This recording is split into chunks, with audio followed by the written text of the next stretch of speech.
Ursula von der Leyen, one of my favorite psychopaths to talk about, unelected bureaucrat at the EU. She gave a speech at the WEF, the Davos event, and I'll pull it up here. This is when she talk about the new great industrial transformation.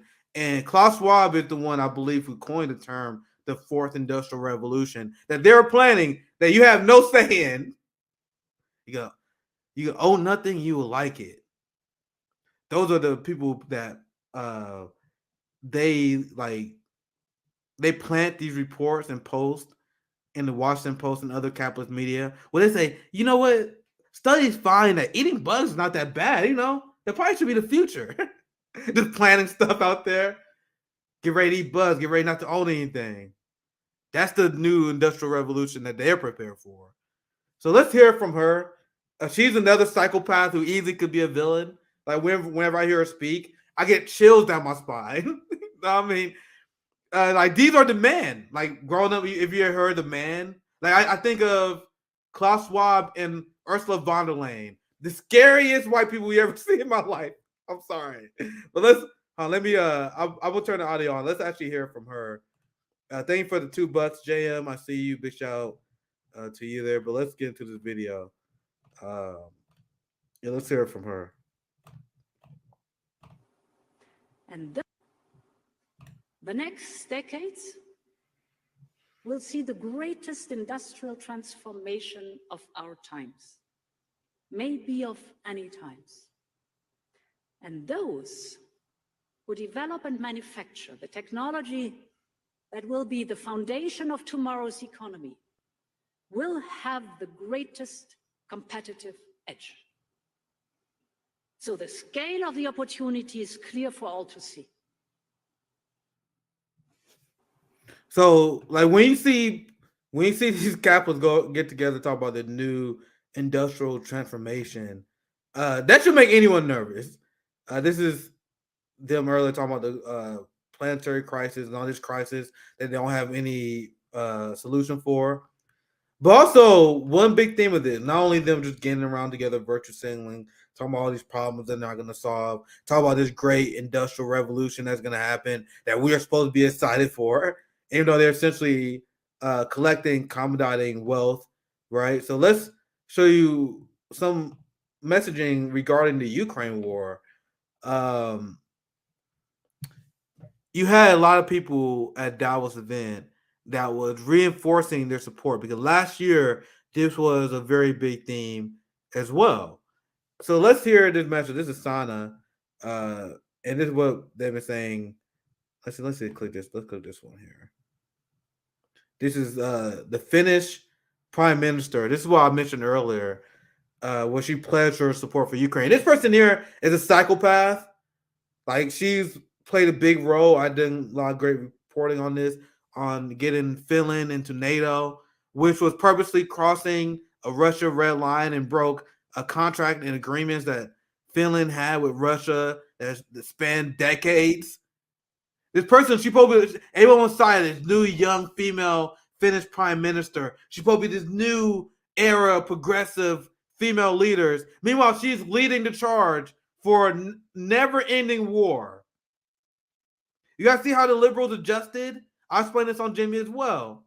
They take people of color, they take black people, and now they got women, and they turn them into the warmongers and the war criminals.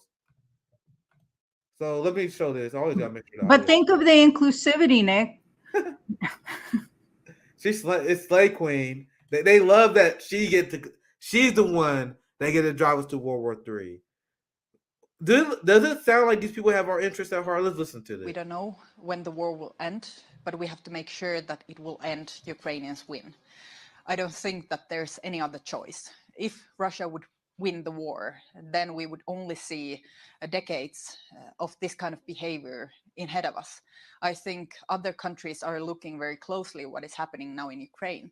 And if Russia would win, then it would send a message that you can invade another country, you can attack another country, and you can gain from that. We don't know. You see how they are trying their best to rewrite history? This is another reason why I oppose their agenda. You want to know who gave the signal that it was okay to invade other countries? I don't know, because the United States and Iraq, the invasion of Iraq. I don't know. That's something that comes up. NATO and Yugoslavia. The United States is currently occupying 80% of Syria right now. This is a great tweet from Hassan.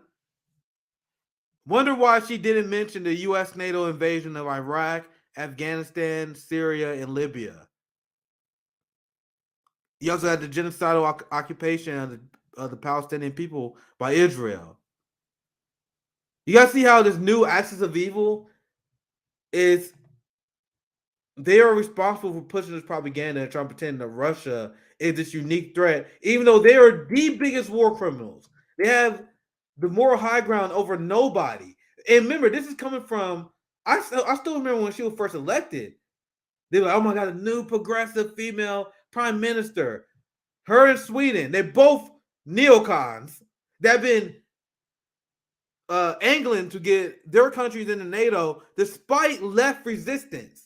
Democracy Now! Did a segment on this. I covered this months ago. How you had anti-war activists in Finland and Sweden that was begging their now liberal establishment that we don't want to join NATO because that would put them in more at risk. But that was lying to the public, saying that, oh my God, Russia may invade any moment now. We got to join NATO to protect us. That makes no sense. When when Russia's ask was to go back to the Minsk Accord for the retraction of NATO, for NATO to stop expanding. But they say, well, we can stop Russian aggression and we join NATO.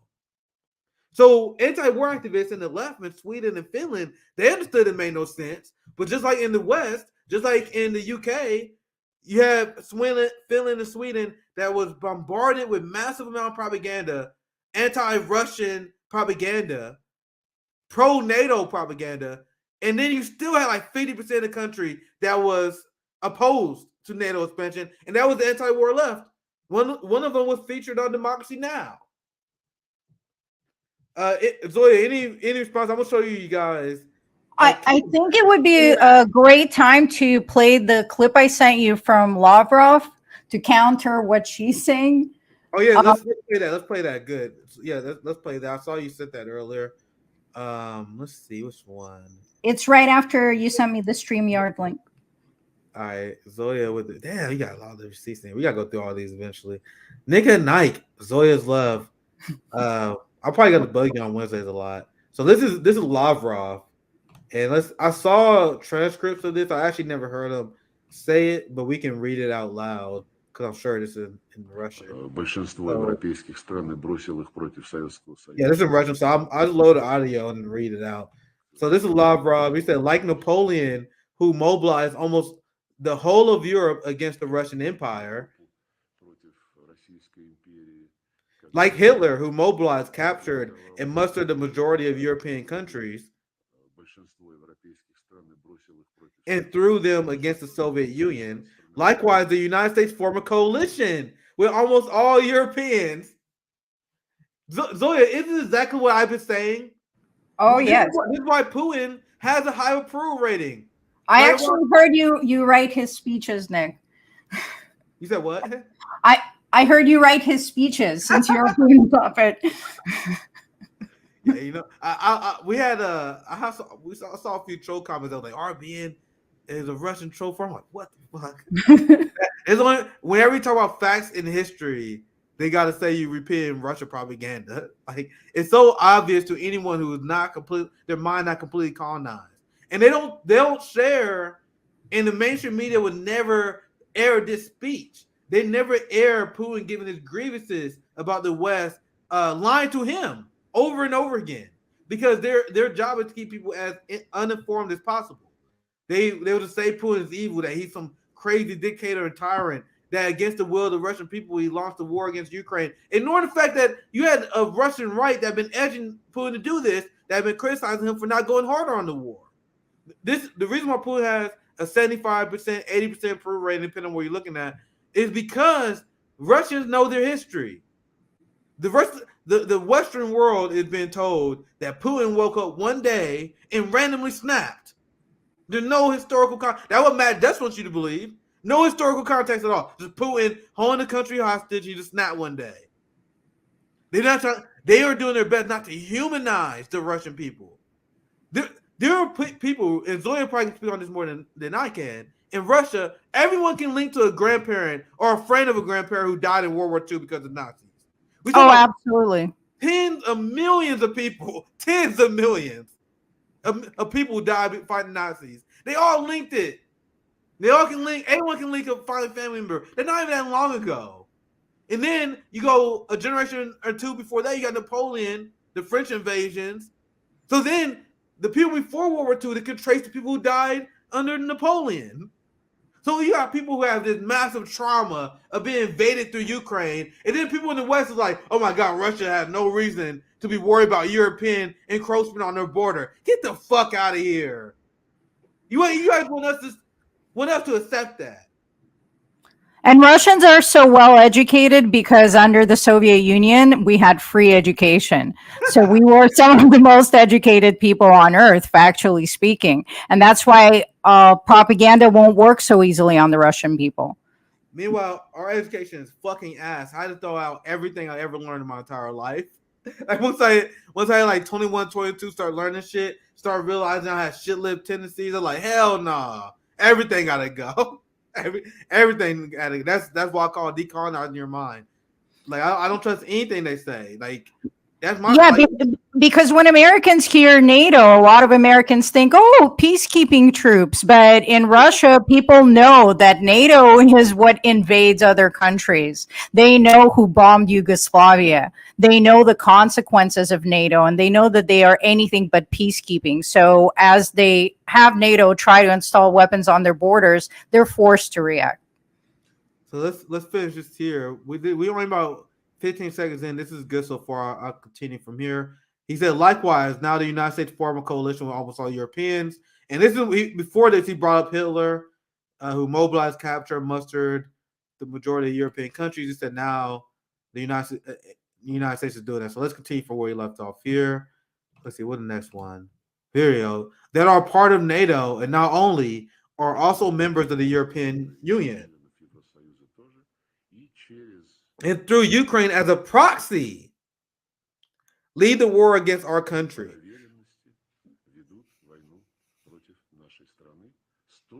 With the same exact goal, the goal of the final solution to the Russian question. And he said this and I'm not exaggerating. Imagine being Russian and watching MSNBC and Morning Joe. Well, I have seen many of them say that this war only ends once Russia is destroyed. It ends once Putin kills himself or is killed. They want Russia to crush and destroy, and Russians see this. So if you want to say this hyperbole, I wouldn't. Based on what I've seen alone, imagine them doing op-ed on us, right? And they're hearing the insane shit that's published in the New York Times editorial all the time. If you read what's currently in the mainstream lens for how they are dehumanizing Russians, and you insert anyone else, any other Mexicans, Germans, insert it's really unspeakable. Like it's just I'm seeing a lot of people say Russians must be destroyed. Yeah. Can you imagine being Russian and hearing that? This has, and it's just normalized now. There's derogatory terminology for Russians, vodniks, and other terms. I try to report it on Twitter, nothing. It's not considered hate speech to insult Russian people right now. Yeah, they literally changed the rule. They used to say you can't call for the death of anyone. That's a hate crime or whatever. They said, oh, we can call for the death of Russian people now. Like, being a leftist is watching the West go insane, and then people call you crazy for calling it out. Let's continue. So pretty much he compared the West hatred to Russia and to Hitler. Now, if you read the Western politicians, so just like I say, he said, bro, if you guys see what these motherfuckers are saying, that's a nice version. He'd be like, bro, have you seen what these people have said about us?